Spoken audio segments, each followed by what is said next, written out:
Egg curry prepare చేసుకోవడానికి 4 ఎగ్స్ని కొద్దిగా సాల్ట్ యాడ్ చేసి ఉడికించుకొని పైన టెక్ అంతా తీసేసుకొని ఈ విధంగా మధ్యలో కట్ చేసుకొని పక్కన పెట్టుకుందాం. స్టవ్ మీద పెనం పెట్టుకొని ఆయిల్ యాడ్ చేసి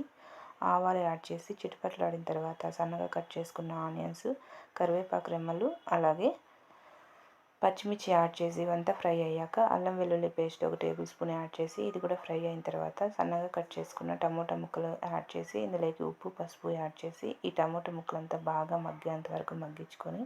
ఇందులోకి రెడ్ చిల్లీ పౌడర్, ధనియా పౌడర్ని యాడ్ చేసుకొని కారం వాసన పోయేలాగా మొత్తం మిక్స్ చేసుకొని ఇందులోకి వాటర్ యాడ్ చేసుకొని కొద్దిగా కొత్తిమీర తరుగును కూడా యాడ్ చేసుకోండి ఉడుకుతూ ఉన్నప్పుడు. ఇలా బాగా ఉడికించుకున్న తర్వాత ఇందులో కట్ చేసుకున్న ఎగ్గులు కూడా యాడ్ చేసి ఈ